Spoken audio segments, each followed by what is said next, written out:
Hey, Greg. I guess we can start with the differences in halves. You go in halftime down 2-0. What was the message to the group, and how did you see that sort of turn that game around there in the first 20 or so minutes? Yeah, I thought, well, first off, we got ourselves into a hole. I thought our setup wasn't the right setup given the circumstances. We were kind of expecting one thing, saw a little bit of another.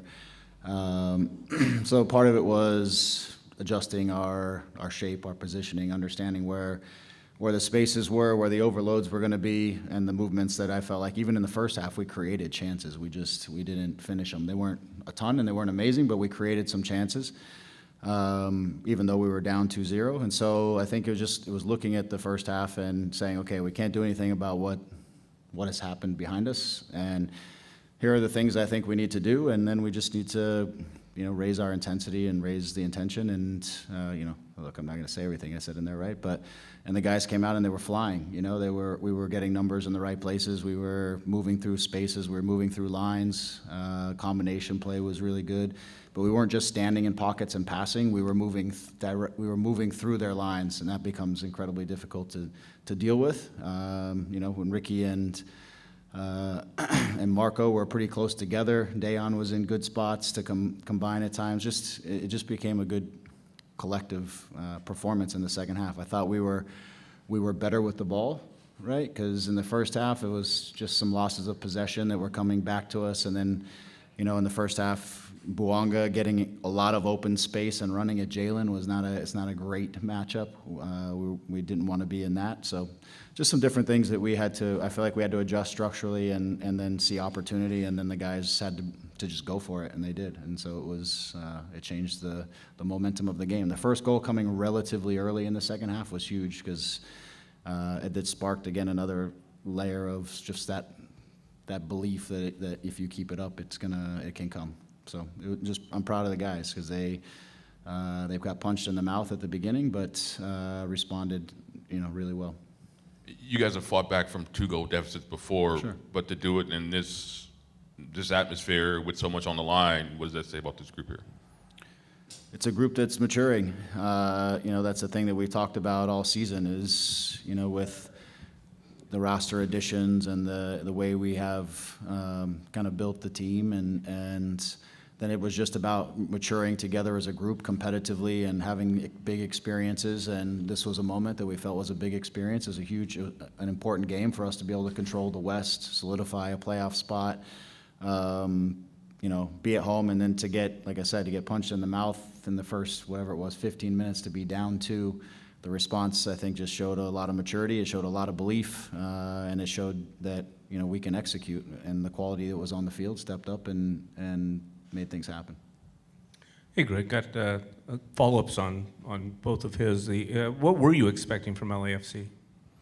No, it just doesn't matter to get too far into tactics and things. We were looking at a little bit set up because obviously Marco and Ricky being on the field for the first time together, and what does that look like behind the ball and defensively? What does that look like in front of the ball in terms of providing them with options to be able to play forward and to connect with guys? Structurally, what is LAFC going to set up? Sometimes they're in a 5, sometimes they're in a 4. You don't really know. So you're trying to take inventory, plan A, plan B, and things didn't change a lot. We just took basically Gabe and we put him out wider, and he held his position wide a little longer versus being a little bit narrower. And Mickey didn't get so high so early because the first 2 goals got caught where Mickey was breaking out too fast to try to get involved in the attack, and then we turn over the ball and then he gets attacked in the space that he left. So we held him a little bit more, but again, we were cleaner with the ball. We didn't lose balls in difficult situations. So when you do that, then guys, you can add numbers into the attack from behind because you're not exposing yourself. So it's a combination of things that kind of came together, if you will. As Damian mentioned, you've done this before, and the game that comes to my mind is Kansas City. In a lot of ways, a mirror given the first and second halves. This team has that ability to come back no matter what the first half is like, maybe more so than any other team in the league right now. What are the elements of the DNA that enable you to do that? I mean, look, by and large, the team is built to attack, especially when you look at the guys that were on the field today. When you have Ricky and Marco on the field today, you have Dayon, you have Diego, you have Gabe. I mean, those are some high-quality attacking guys. So over the course of the year, we've grown a ton of confidence in our ability to create chances, score goals, finish chances. Again, it's going to come down to the balance of being able to do that and being able to defend and not give up things, And we did give up things a couple early. Luckily, they were early. That gave us a stretch of game that we could dig ourselves out of the hole. And I think then you just started to see, our attacking quality kind of come together. And it's the first time I think that Ricky and Marco they've started together. They've had a stretch of game to kind of get to feel each other out inside of a match, inside of the stadium. We had a few minutes together in, I think it was St. Louis or something, but this is the first time for me too to really kind of be able to see in a game what some of their tendencies together are going to look like, so that we can, in the first half, part of it for me was just kind of observing where Marco was going to feel like was best for him to take space, and just kind of observing what they're doing, and then trying to help them again find the best spaces to punish the other team. And again, at some point you just let them do what they do, but you have to structure the team around that as well. Greg, Jerry Hawkins from Kicker. In reference to Royce, this is now his third game, his first full 90. Sure. You're getting a feel for him, he's getting a feel for you and the team. Can you tell me what he actually brings other than the goal and the assist, the obvious? Well, since I've said this, from the first day I had a Zoom with him discussing even the possibility and him feeling us out. I could tell just high character person, wanted to just integrate and be a part of the team, wanted a new experience. You don't have to dig too far to understand his quality, because tonight, yeah, I'm getting there. So, he came here right away, and he's just tried to integrate himself with the players. He's not trying to take over games, not trying to do anything. He's trying to fit into the team. That's what I'm kind of getting at with his character piece. And so by doing that, you make it a lot easier for everybody else, and you make it a lot easier for the group to find ways to bring you into the game. And he's been really smart that way. What does he bring to us? I mean, the intelligence in his movement, his capacity to understand and read the moment and read the game, his quality on the ball, his vision to find runners, to play out of situations, to recognize where the superiorities are and where the game is at, and also to be able to create those situations. So, and then you see again just the rhythm that he's able to play in, when he and Ricky were moving together, how soft the ball was kind of flowing between them, and just how soft his feet are, right? But doing that on the run is the difference in what world-class players are and good players. Good players can pass the ball and stand around. World-class players do all that at a top speed and run, and you see that his capacity to be able to do those things out there in conjunction with Ricky, and then combining with the rest of his teammates. It was almost like the second half they freed up a little bit, and they were playing off what they saw, and so it was fun to watch. But he brings the things that a world-class player would bring, and we saw that tonight. We saw that in his first game.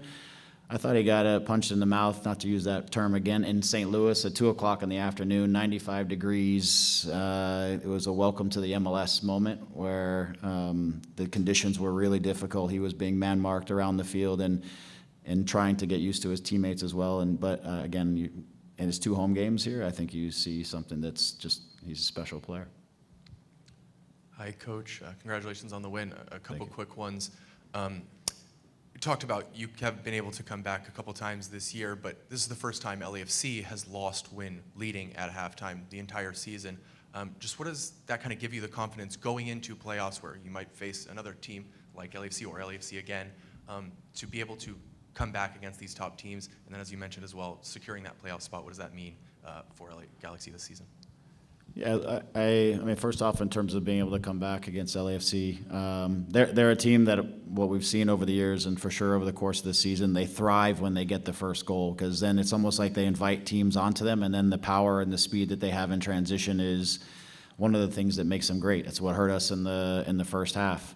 But you've seen 3 teams beat them since May, and it was Houston, Columbus, and now us, if I recall correctly. All 3 teams that are ball dominant, 3 teams that win on their best days, move the ball really well, and are dangerous in attacking situations. So if you take care of the ball, then I think, and you take care of the ball and you finish attacks, then I think you can neutralize some of those things that they're really, really good at. And I thought that's what we were able to do as the game progressed. We were able to take care of the ball. We were able to finish our attacks, score opportunities, and build our momentum back into the game. So, that's how we got ourselves back in. That's how I think we were able to come back. I think what we saw tonight for us, and the message in there was, the win tonight shows exactly why it's so important to win the West and be able to play this game or this type of game in the playoffs in this building. Because when we started going and the energy started to get going and the momentum started to go, the fans got behind us because we finally brought them into the game, and that's what you want on a playoff night or a big night when you've got to get a result. And I think I credit to everybody and the energy in the stadium too, because that gets the guys going too. So I think it's positive. As far as sealing the playoff spot, as I said to the guys in there, I think after last year, you don't take anything for granted. But it's been a little while where we felt like we were gonna be in the playoffs.